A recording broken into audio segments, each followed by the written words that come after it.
الشيطان الرجيم. بسم الله الرحمن الرحيم. الحمد لله رب العالمين، وصلى الله على سيدنا محمد وآله وصحبه أجمعين. اللهم رب اشرح لي صدري ويسر لي أمري واحلل عقدة من لساني يفقه قولي. اللهم ربي زدنا علما وارزقنا فهما. اللهم علمنا ما ينفعنا وانفعنا بما علمتنا برحمتك يا أرحم الراحمين.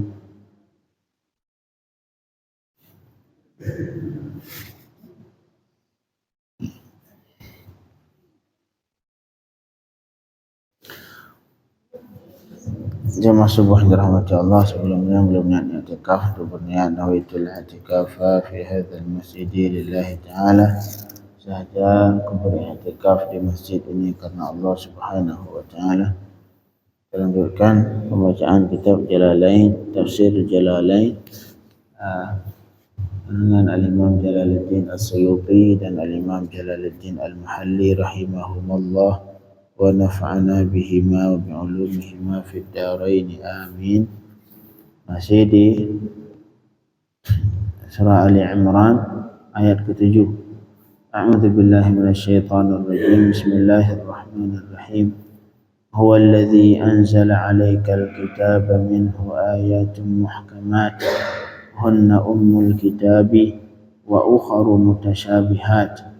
فأما الذين في قلوبهم زيغ فيتبعون ما تشابه منه ابتغاء الفتنة وابتغاء تأويله وما يعلم تأويله إلا الله والراسخون في العلم يقولون آمنا به كل من عند ربنا وما يذكر إلا أولو الألباب.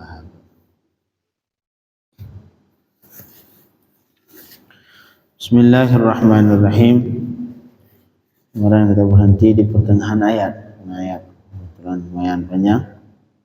Allah huwa alladzi anzala 'alaikal kitaba. Ialah Allah lah yang menurunkan kepada engkau kitab, Al-Quran artinya. Kemudian Al-Quran ini minhu ayatun muhkamatun hunna ummul kitab. Sebagian dari Al-Quran, artinya sebagai di Al-Quran secara umum dibagi kedua golongan. Ada sebagian ayat yang sebagian dari Al-Quran itu ayat muhkamat. Muhkamat artinya ayat wadhihatud dalalah, ayat yang maknanya mudah dipahami, jelas. Yang kedua, hunna ummul kitab. Ini ayat muhkamat, itulah asalnya kitab, ataupun sumbernya, ataupun ibuknya.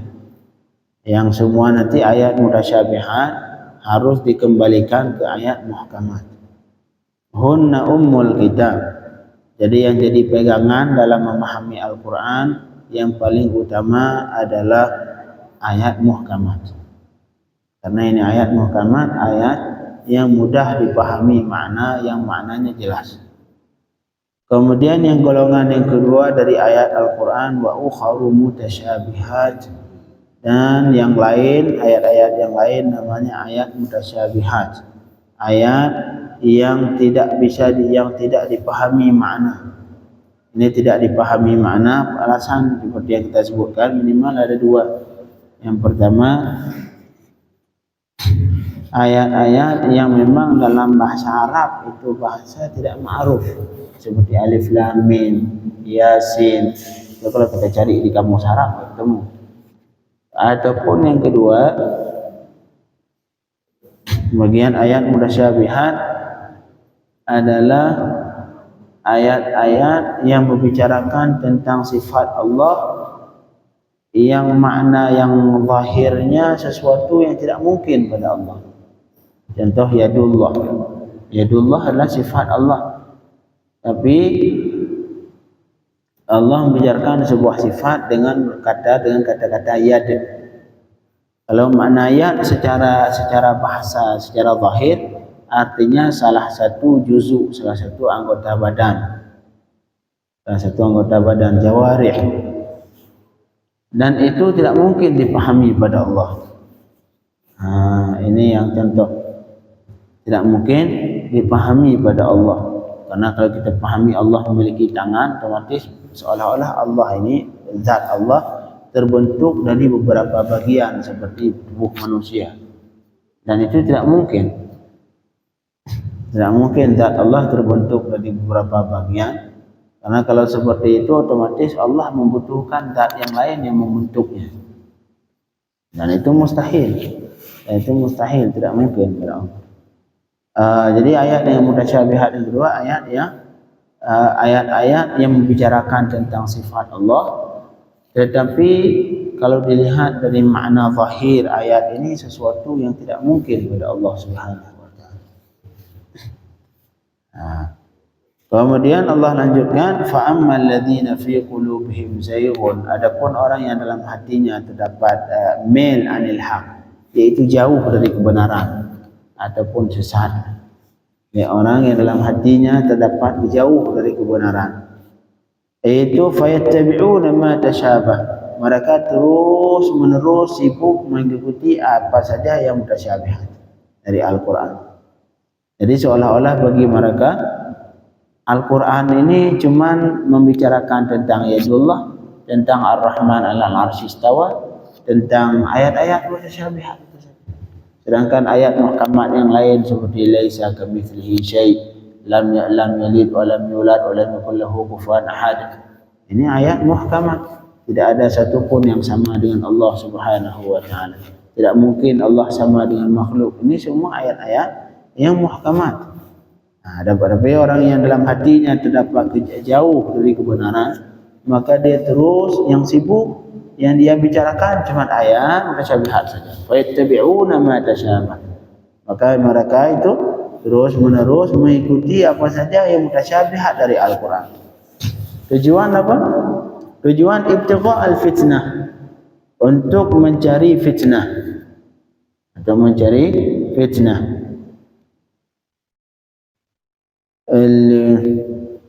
Sehingga ini sama persis yang pernah terjadi di Nasrani Najran juga. Nasrani Najran, alasannya mereka mengambil dengan pemahaman zahir Al-Quran, zahir saja. Termasuk kaum Mujassimah. Kaum Mujassimah adalah sebagian muslimin yang menganggap Allah itu berbentuk seperti jisim, seperti kita, yang memiliki lebar, tinggi, dan memiliki volume. Lebar, tinggi, dan lebar, tinggi, satu lagi lebar, tinggi, lebar, panjang, tinggi. Ya, jadi tubuh, jadi zat Allah seperti itu, memiliki volume seperti tubuh kita. Itu namanya kaum Mujassimah, yang menganggap tubuh Allah seperti tubuh Allah ataupun zat Allah Subhanahu wa taala, yaitu jisim yang memiliki volume, punya tinggi, lebar, kemudian panjang.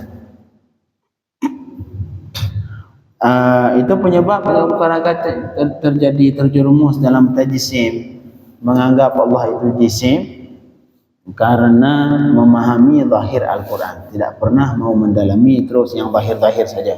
Yadullah berarti tangan, udah tangan seperti tangan kita ini. Walaupun terbeda doang mungkin bisa jadi. Kalau tangan kita di ujung jari, kalau tangan Allah mungkin di jarinya tempat lain. Jadi memahami zahir. Dan kata ulama, fa innal ulama dzakaru anna min usulil kufr al-akhdhu bi zawahiril kitab was sunnah. Salah satu penyebab utama seseorang jatuh dalam keadaan dalam kekufuran, ini asal-asalnya.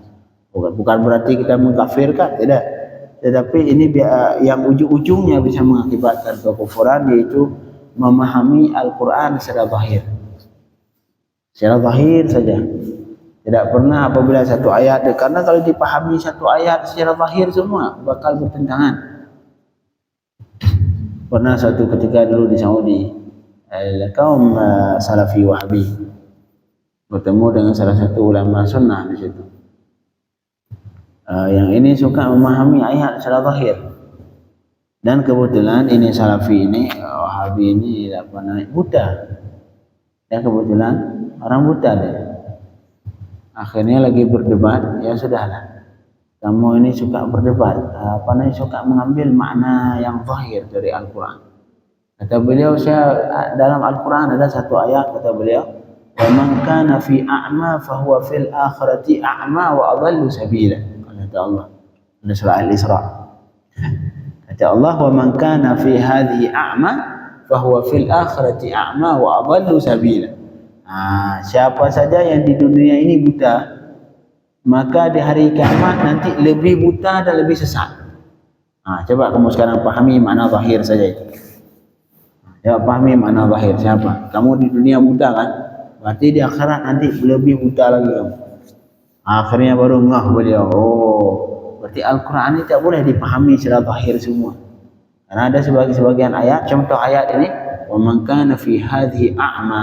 Walaupun makna a'ma dasar dalam bahasa Arab, makna zahir dari a'ma yaitu buta mata kepala, buta mata. Tapi kadang-kadang orang Arab itu mengungkapkan kata a'ma secara majaz untuk orang yang tidak mau menerima kebenaran. Dia bisa melihat tapi buta mata hati, tidak mau menerima kebenaran. Ini kadang-kadang bahasa makna majazi, bukan makna asli. Karena makna asli dari a'ma yaitu buta mata kepala ini. Kata beliau, ya sudahlah, kalau kamu enggak boleh ada majaz dalam Al-Quran, tidak boleh dalam Al-Quran harus dipahami makna zahir semua, ya khair, kamu di hari kiamat sudah pastikan aja bahwa kamu di hari kiamat sudah bisa dipastikan kamu lebih buta. Kami buta di dunia, nanti di akhirat buta juga dan lebih sesat. Baru akhirnya beliau ngeh, giliran sudah bom di atas kepalanya, baru ngeh bahwa tidak semua ayat Al-Quran ini dipahami secara zahir. Karena salah satu penyebab seseorang bisa terjerumus ke kekufuran karena memahami ayat ataupun hadis secara zahir. Bahaya. Seperti ini, enggak boleh zahir, giliran sudah di kepalanya baru iya, berarti boleh dipahami makna yang bukan zahir. Ibtigha al-fitnah, tujuan ikut ayat mutasyabihat, tujuan supaya terjadi fitnah di kalangan muslimin. Satu mengatakan Allah lagi duduk di arasy, satu lagi katanya Allah lagi di urat nadi kita, satu lagi mengatakan Allah di masjid, satu lagi mengatakan Allah di Ka'bah. Jadi akhirnya butuh 10 Allah. Satu di langit, satu di arasy, satu di sini, satu di sana. Sebenarnya yang benar, laisa kamitslihi syai'. Tidak ada satu pun yang tidak ada sama dengan Allah Subhanahu wa taala. Tidak mungkin Allah sangat sama dengan makhluk. Ini mengambil tempat seperti saya sekarang tempatnya di mihrab di sini. Mengambil tempat itu bagian dari sifat makhluk. Maka pada Allah tidak mungkin, karena Allah sudah ada sebelum diciptakan tempat. Allah sudah ada sebelum diciptakan arasy. Allah sudah ada sebelum diciptakan langit, sebelum diciptakan bumi. Kalau kita katakan Allah di arasy sebelum diciptakan arasy, Allah kemana? Tidak seperti itu. Jadi tidak boleh dipahami bahwa Allah mengambil tempat. Karena yang mengambil tempat itulah jisim. Sesuatu yang mengambil tempat adalah sesuatu yang bersifat memiliki lebar, tinggi dan panjang. Itu yang mengambil tempat. Sedangkan Allah bukan jisim, sehingga pada Allah mustahil Allah mengambil tempat. Karena Allah yang menciptakan tempat. Iya, jisim benda yang memiliki volume tadi, jisim. Wa ibtigha ta'wilih. Yang pertama tujuan untuk sibuk dengan ayat mutasyabihat. Yang pertama ibtigha al-fitnah, yang kedua ibtigha ta'wilih. Yang kedua dan mencari ta'wil, artinya tafsir. Sibuk nyari tafsir, ini ayat ini apa? Ini ayat ini apa? Ini ayat ini. Sibuk semua mutasyabihat. Dengan ayat muhkamat yang lain yang sangat dibutuhkan ditinggalkan. Seolah-olah ayat Al-Quran cuman Ar-Rahman ala arsy istawa. Sudah, itu ayat Al-Quran. Dari semua Al-Quran, dari awal Bismillahirrahmanirrahim, Alhamdulillah, Al-Fatihah sampai minal jinnati wan nas, bagi dia seolah-olah Al-Quran cuman Ar-Rahman ala arsy istawa, yadullah fawqa aydihim. Yang ayat-ayat yang lain, lam yalid wa lam yulad wa lam yakul lahu kufuwan ahad, laisa kamitslihi syai', yang padahal itu ayat semua muhkamat tidak pernah dihiraukan. La ilaha illallah. Kemudian kata Allah, wa ma ya'lamu ta'wilahu illallah. Jadi yang pertama, jangan sibuk dengan ayat mutasyabihat. Terus kalau ketemu ayat mutasyabihat seperti tadi, gimana solusinya? Ini. Wa ma ya'lamu ta'wilahu illallah. Dan tidak ada yang mengetahui ta'wil ataupun tafsir ayat mutasyabihat illallah, kecuali Allah. Makanya ayat mutasyabihat ini, kalau ulama salaf adalah ulama muslimin yang hidup di 3 abad pertama. Itu para sahabat, para tabi'in dan para tabi'in. Itu mereka itu golongan namanya salaf. Golongan salaf. Kalau ulama yang khalaf adalah ulama yang hidup setelah 3 abad ke depan. Termasuk para salaf itu ulama mazhab. Imam Abi Hanifah, beliau salaf. Imam Abi Hanifah, Imam Syafi'i, itu ulama-ulama salaf karena mereka hidup di abad-abad kedua. Abad kedua Hijriah, abad pertama Hijriah. Jadi kalau ulama salaf dalam memahami ayat mutasyabihat seperti tadi Ar-Rahman 'alal 'arsy istawa, karena mana istawa dasar duduk seperti ini, duduk bersemayam, duduk. Kalau makna dasar, makna zahir. Tapi boleh dipahami seperti itu? Tidak boleh. Kalau kita pahami seperti itu, seperti kita mengatakan bahwa Allah mengambil tempat di Al-Arsh. Akhirnya ulama salaf yang ayat-ayat seperti ini, ayat mutasyabihat ini, ayat-ayat yang secara zahir bisa dipahami sesuatu yang tidak mungkin pada Allah, mereka ayat ini lebih mengambil sikap tafwid. Tafwid itu artinya yang ini, mereka menganggap kita beriman bahwa Ar-Rahman 'alal 'arsy istawa, Allah istawa 'alal 'arsy, tapi apa makna istawa? Wallahu a'lam. Jadi mereka pokoknya Allah istawa 'alal 'arsy. Terus apa arti istawa? Arti istawa wallahu a'lam. Jadi mereka mentafwid. Tafwid artinya mengembalikan arti istawa ke Allah. Pokoknya saya yakin bahwa Allah istawa 'alal 'arsy. Terus arti istawa apa, Ustaz? Arti istawa wallahu a'lam. Jangan diartikan. Kalau kita tidak artikan bersemayam dulu. Kalau arti bersemayam artinya itu bukan tafwid. Kita sudah mengartikan, sudah menafsirkan. Yang seharusnya tidak boleh tafsir. Wa ma ya'lamu ta'wilahu illa Allah. Tidak ada yang mengetahui tafsirnya kecuali Allah. Jadi solusi yang benar seperti ulama salaf. Ketika ditanya Allah istawa, amantu annallah ar-Rahman 'alal 'arsy istawa. Saya beriman bahwa Allah istawa 'alal 'arsy. Terus apa arti istawa? Wa ma ya'lamu ta'wilahu illa Allah. Saya enggak tahu istawa artinya Allah, Allahu a'lam. Seperti alif lam mim. Alif lam mim ketika diartikan apa? Sudah Allahu a'lam bi muradi. Ketika ulama tafsir menafsirkan alif lam mim, Allah yang tahu dengan maksudnya. Allah yang lebih tahu dengan makna alif lam mim. Seperti itulah yang jalan yang ditempuh ulama salaf ketika menemukan yadullah fawqa aydihim. Pokoknya saya yakin bahwa Allah bersifat dengan yad. Allah memiliki satu sifat yang mana yad. Apa arti yad? Arti yad wallahu a'lam. Jangan diartikan tangan. Ada satu lagi tafwid Salafi Wahabi. Mereka mengklaim tafwid, tapi tafwidnya salah. Tafwid Wahabi seperti ini, yad artinya tangan. Cuman bentuknya Allah yang tahu. Kalau tangan kita di sini, tangan ada jari. Kalau mereka pokoknya tangan. Artikan loh, tafsirnya ada bagi mereka, yaitu tangan. Cuman bentuknya yang beda dengan tangan. Itu salah, itu bukan tafwid, itu tajsim. Tafwid, kalau tafwid artinya dikembalikan ke Allah, tafsirnya yang kita kembalikan ke Allah. Pokoknya saya yakin bahwa Allah memiliki yad. Apa arti yad? Wallahu a'lam. Tapi kalau sudah kita artikan ini yad artinya tangan, itu sudah ada tafsir berarti. Kita sudah mengklaim bahwa saya mengetahui arti yad yaitu tangan.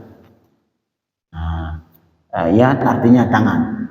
Padahal yang seharusnya tafwid yang benar, wa ma ya'lamu ta'wilahu illallah. Tidak ada yang mengetahui tafsir kecuali Allah. Jadi tafsir yad langsung arti yad itu sendiri dikembalikan ke Allah. Saya yang meyakini bahwa Allah memiliki yadun. Arti yad apa Pak Ustaz? Wallahu a'lam. Ini tafwid yang benar. Kalau tafwid Salafi Wahabi bukan, tafwid tajsim. Tajsim mereka jisim karena mengklaim dirinya tafwid seperti ulama salaf katanya. Mengikuti jejak para salafus salih. Tapi cara yang mereka lakukan nama sama, namanya nama tafwid, tapi cara tafwid berbeda. Kalau salaf mengembalikan makna yad ke Allah. Sedangkan mereka tidak, mereka mengetahui tafsirnya, menafsirkan yad artinya tangan. Cuman kemudian bagaimana bentuknya, serahkan ke Allah. Kalau istawa bagi mereka, istawa artinya bersemayam, duduk. Cuman bentuknya bagaimana? Apakah Allah duduk seperti ini atau duduk seperti ini? Itu wallahu a'lam. Itu salah. Itu bukan tafwid, tapi tajsim. Jadi jangan terpengaruh dengan klaim-klaim tafwid. Ulama salaf tafwid, kami ini tafwid. Tidak, tafwid ulama salaf A, tafwid mereka B. Jadi kalau tafwid ulama salaf, mereka mengembalikan tafsirnya ke Allah. Amantu, saya meyakini bahwa Allah istawa 'alal 'arsy, tapi arti istawa apa? Wallahu a'lam. Jangan diartikan. Kalau diartikan artinya kita sudah mengetahui tafsirnya. Padahal ayat-ayat mutasyabihat, wa ma ya'lamu ta'wilahu illallah. Tidak ada yang mengetahui tafsirnya, artinya kecuali Allah Subhanahu wa ta'ala. Ini ulama salaf. Ada satu lagi jalan yang ditempuh ulama khalaf. Ini ulama khalaf, ini ulama yang hidup di abad setelah ketiga, abad keempat atas. Itu mereka lebih mengambil jalan takwil. Karena saat itu di masa ulama khalaf itu sudah terbukunya keilmuan Islam di masa Abbasiyah. Jadi keilmuan Islam saat itu lagi maju. Sudah semuanya sudah dibukukan, ilmu badi', ilmu dalam memahami tata bahasa Arab, ilmu bayannya, nahunya, sarafnya, kemudian ilmu isti'arah, ilmu majaz juga semua sudah dibukukan saat itu. Artinya keilmuan Islam dan terutama dalam bahasa Arab itu sudah sangat maju saat itu. Baru ulama yang khalaf, ulama yang abad keempat lebih ini, mereka menempuh jalan yang lain yang selain tafwid, yaitu menempuh jalan takwil. Takwil pada hakikatnya dengan tafwid sama saja. Cuman kalau yang takwil ini lebih detail sedikit. Insyaallah besok kita sampaikan berhubung waktu. Allahumma faqihna fid din. Yang pokoknya sekali lagi saya ingatkan, jangan tafwid dengan arti tajsim. Tafwid bagus, itu jejak ulama salaf. Tapi tafwid ulama salaf adalah tafwid yang benar, bukan tafwid yang artinya tajsim. Ini yang bahaya. Tafwid yang mengklaim dirinya tafwid, padahal yang dilakukan adalah tajsim. Allahumma yu'afina wa yahdina wa yahdil jami' ila siratil mustaqim. Semoga Allah memberikan petunjuk kepada kita, petunjuk yang benar, sehingga kita bisa memahami Al-Quran dengan pemahaman yang benar, bisa memahami hadis dengan pemahaman yang benar. Birahmatika ya arhamar rahimin. Wa sallallahu ala sayyidina Muhammadin wa alihi wasallam. Walhamdulillahi rabbil alamin.